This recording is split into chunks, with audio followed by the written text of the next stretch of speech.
Welcome to fantasy நாவல். யாராவது subscribe பண்ணலனா பண்ணிட்டு லைக் போடுங்க. வாங்க கதைக்குள்ள போகலாம். அத்தியாயம் 34.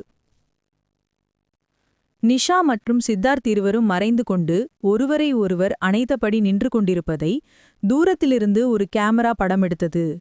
அங்கிருந்த மரங்களின் நெரிசலால் சித்தார்த்தின் முகம் சரியாக பதிவாகவில்லை.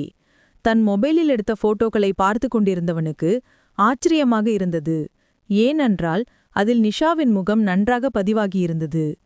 இந்த பொண்ணு கூட தானே சித்தார்த்து கூட அன்னிக்கு நின்னு பேசிக்கிட்டு இருந்தா என்று நினைத்து கொண்டு மற்ற போட்டோக்களை பார்த்தான் கார்த்திக். அவர்கள் இருவரும் ஒருவரை ஒருவர் உரசிக்கொண்டிருப்பதை தன்னுடைய மொபைலில் போட்டோ எடுத்தான். முஜி ஆற்றின் உள்ளே சென்று கொண்டிருப்பதை பார்க்க கார்த்தி அவனை பின்தொடர்ந்து வந்தான். அப்பொழுதுதான் மரத்தின் பின்னால் இருவர் உரசியபடி மிக அருகில் நின்று கொண்டிருப்பதை பார்த்து அது முஜியாகத்தான் இருக்கும் என நினைத்து போட்டோ எடுத்தான். ஆனால் அதில் முஜியின் முகம் சரியாக இடம்பெறவில்லை. ச்சே, இவ்வளவு கஷ்டப்பட்டு போட்டோ எடுத்து அந்த முஜியோட முகம் தெரியலையே என மனதிற்குள் நினைத்து கொண்டே கார்த்தி அந்த இடத்தை விட்டு நகர்ந்தான். அதன் பின்பு முஜியின் கண்ணில் படாமல் அந்த இடத்திலிருந்து நிஷாவை மீண்டும் அவளுடைய வீட்டிற்கு அழைத்து சென்றான் சித்தார்த். இப்படியே நாட்கள் கடந்தன. நிஷா மற்றும் சித்தார்த் இருவரும் அடிக்கடி தனிமையில் சந்திக்க ஆரம்பித்தனர். அவர்களது காதல் அதிகரித்து கொண்டே இருந்தது. இப்படி இருக்க ஒரு நாள் அவர்கள் இருவரும் ஆற்றங்கரையில் உள்ள அரச மரத்தின் அடியில் கட்டி அணைத்தபடி இருப்பதை அந்த ஊரிலுள்ள இளைஞர்களின் வாட்ஸ்அப் குரூப்பில் பரவ ஆரம்பித்தது. நிஷா ஒரு ஆணுடன் தனிமையில் இருப்பதை யாரும் நம்பவில்லை. ஏனென்றால் அவளை வீட்டை விட்டு யாரும் வெளியே அனுப்ப மாட்டார்கள். அது மட்டும் இல்லாமல் அவர் ஊருக்கு வந்து இத்தனை நாட்களில் ஊரில் உள்ளவர்கள் அதிகம் அவளை பார்த்ததில்லை. அதனால் இது அனைத்தும் பொய் என நினைத்தனர். அவளைப் போல இருக்கும் வேறொரு பெண்ணை பார்த்து அவள் என நினைத்து வதந்திகளை பரப்புகிறார்கள் என அந்த போட்டோக்களை யாரும் பெரிதாக கண்டுகொள்ளவில்லை. இவ்வாறு நிஷாவின் போட்டோக்களை யாரும் கண்டுகொள்ளாமல் இருப்பது கார்த்திக்கு மிகுந்த ஏமாற்றத்தை அளித்தது. இவ்வளவு கஷ்டப்பட்டு முயற்சி பண்ணி இப்படி வீணா போயிடுச்சு என மனதிற்குள் நினைத்து கொண்டே கார்த்திக் வேறு என்ன செய்வது என யோசித்துக் கொண்டிருந்தான். அதன் பிறகு கார்த்திக் முஜியை தூண்டிவிட ஆரம்பித்தான். அடிக்கடி முஜியை சந்தித்து உனக்கு எப்போ நிக்கா என்று கேட்டுக்கொண்டே இருந்தான் கார்த்திக் அடிக்கடி முஜியிடம் அவ்வாறு கேட்பதை பார்த்த சித்தார்த், எதுக்காகடா அவன்கிட்ட கல்யாணம் எப்போன்னு கேட்டுக்கிட்டு இருக்க? வேற யார்கிட்டடா கேக்குறது? அவனுக்கு தானே கல்யாணம் ஆக போகுது. அதனாலதான் அவன்கிட்ட கேட்டேன். கொடுத்து வச்சவன் சீக்கிரமா கல்யாணம் பண்றான். நாம எல்லாம் எப்பதான் கல்யாணம் பண்றது? கல்யாணத்தை பத்தி பேசினாலே உனக்கு என்ன வயசாச்சுன்னு விளக்க மாத்தாலேயே அடிக்க வராங்க. ஆனா முஜிக்கு அப்படியா? வாழ்ந்தா அவன மாதிரி வாழணும். தனக்கு பிடிச்ச பொண்ணையே கல்யாணம் பண்ணிக்கிட்டு ஜாலி பண்ண போறான். எனது கார்த்திக் கூறுவதை கேட்க கேட்க முஜியின் மனதில் ஆசைகள் அதிகரிக்க ஆரம்பித்தன. எனவே அவனும் மிக விரைவில் தங்களுடைய திருமணத்தை முடிக்க வேண்டும் என நினைத்து கொண்டிருந்தான். அப்பொழுது கார்த்திக் இன்னொரு சம்பவத்தை கூறினான். மச்சான் சித்தார்த், உனக்கு ஒரு விஷயம் தெரியுமா? என்ன விஷயம்? சொல்லாதானே தெரியும். சரி, முஜி போகட்டும், நான் அப்புறமா சொல்றேன். ஏன் கார்த்திக், நான் இருக்கும்போது சொல்ல மாட்டியா? சித்தார்த் மட்டும்தான் உனக்கு ஃப்ரெண்டா? இப்பதான் நாம உன்னோட கல்யாணத்தை பத்தி பேசணும். அதுக்குள்ள இதை பத்தி சொன்னா நீ ஏதாவது நினைச்சுக்குவ. அதான். பரவாயில்ல கார்த்தி, நான் எதுவும் நினைக்க மாட்டேன், சொல்லு. அது ஒன்னும் இல்ல. பக்கத்து ஊர்ல உள்ள ஒரு பையனுக்கும் பொண்ணுக்கும் நிச்சயம் பண்ணி ரொம்ப நாள் ஆச்சு. ஆனா அவங்க கல்யாணம் பண்ணாம தேதியை தள்ளி போட்டுக்கிட்டே இருந்தாங்க.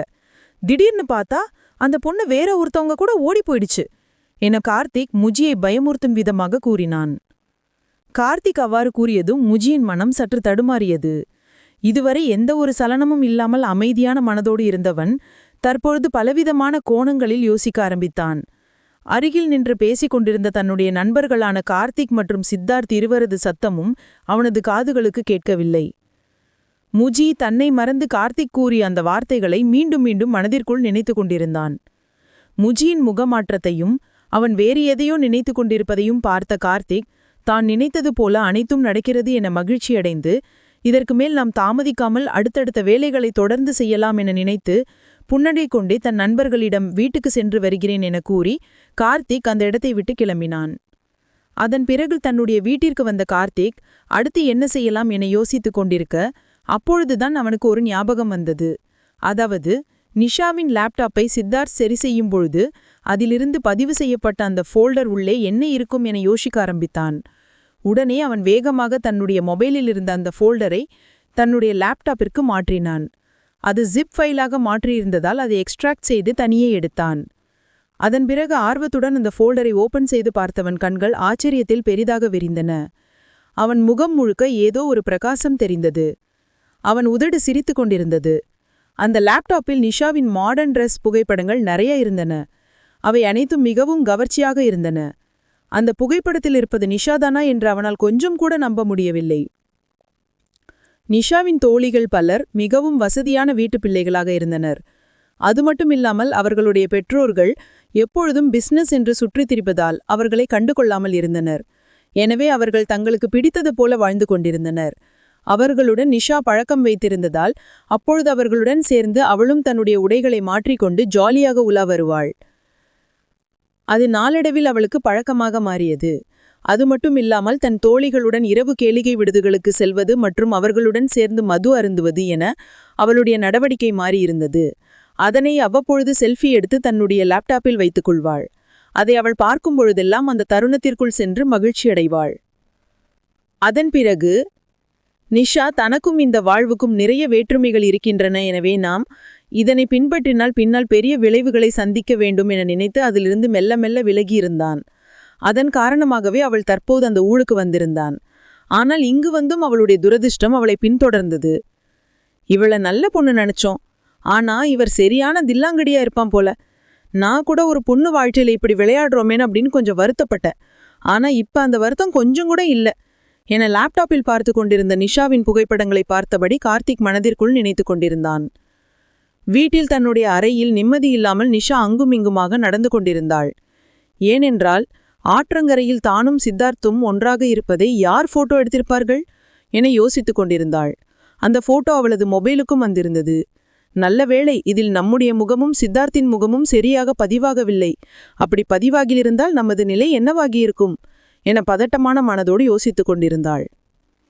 அப்பொழுது அவளுடைய சந்தேகம் முழுவதுமாக முஜியின் மீது சென்றது. ஏனென்றால் முஜி தன்னை ஒவ்வொரு முறையும் பார்க்கும் விதம் அவளுக்கு வெறுப்பை அளித்துக் கொண்டிருந்தது. அது மட்டுமில்லாமல் அவன் தன்னுடைய லேப்டாப்பில் தன்னுடைய புகைப்படங்களை பார்த்த அந்த நிகழ்வு அவனை பார்க்கும் பொழுதெல்லாம் அவளுக்கு மீண்டும் மீண்டும் ஞாபகத்திற்கு வந்து கொண்டே இருந்தது. எனவே அவன் தன்னை திருமணம் செய்து கொள்வதற்காக இப்படி போட்டோ எடுத்து பரப்பி விடுகிறான் என நினைத்தாள். உடனடியாக இதை பற்றி சித்தார்த்திடம் தெரிவிக்க வேண்டும் என நிஷா நினைத்தாள். எப்படியாவது இந்த திருமணத்தை நிறுத்தி சித்தார்த்தை மணந்து கொள்ள அவள் ஆசைப்பட்டாள். உடனே தன்னுடைய மொபைலில் எடுத்து சித்தார்த்தை தங்களுடைய வீட்டுக்கு பின்னால் உள்ள ஒரு ஆரம்ப பள்ளிக்கூடத்திற்கு வர சொன்னாள். ஏனென்றால் அங்கு மாலை 4 மணிக்கு மேல் யாரும் இருக்க மாட்டார்கள். பள்ளி முடிந்து அனைவரும் வீட்டிற்கு சென்று விடுவார்கள். எனவே அவளுடன் எந்த ஒரு பயமும் இல்லாமல் சிறிது நேரம் பேசலாம் என அவள் முடிவு செய்தாள். அவள் கூறியது போல சித்தார்த்தும் அங்கு வந்து சேர்ந்தான். அவனை பார்த்ததும் வேகமாக ஓடி வந்து கட்டி அணைத்தாள். சித்தார்த்தும் அவளை காதலித்துக் கொண்டிருந்தான். அதனால் அவளை எப்படியாவது அவளை கைப்பிடிக்க வேண்டும் என அவன் மனம் ஏங்கியது. இதற்கு யாரிடம் உதவி தேட்பது என்று தெரியாமல் சித்தார்த் தவித்துக் கொண்டிருந்தான். மறுபுறம் கார்த்திக் தன்னுடைய நண்பனான சித்தார்த்தை சந்தித்து அவனிடம் தனக்கு தெரிந்த அனைத்து ரகசியங்களையும் சொல்ல வேண்டும். அதாவது நிஷா வேறொரு வாழ்க்கை வாழ்ந்ததை பற்றியும் மற்றும் ஆற்றங்கரையில் வேறொருவருடன் கட்டி அணைத்தபடி நின்றாள் என்பதையும் தன்னுடைய நண்பன் சித்தார்த்துக்கு தெரிவிக்க நினைத்து அவனை தேடிக்கொண்டிருந்தான். ஒரு வழியாக கார்த்திக் சித்தார்த்தை கண்டுபிடித்து விட்டான். அப்பொழுது அவன் கண்ட காட்சி அவளை அதிர்ச்சிக்குள்ளாக்கியது. ஏனென்றால் சித்தார்த்தின் அருகில் நிஷா நின்று கொண்டிருந்தாள். இருவரும் தனிமையில் பேசிக் கொண்டிருந்தனர். இது போன்ற சுவாரஸ்யமான கதைகளை தொடர்ந்து கேட்க ஃபேண்டசி ஸ்டோரி யூடியூப் சேனலை சப்ஸ்கிரைப் பண்ணுங்க.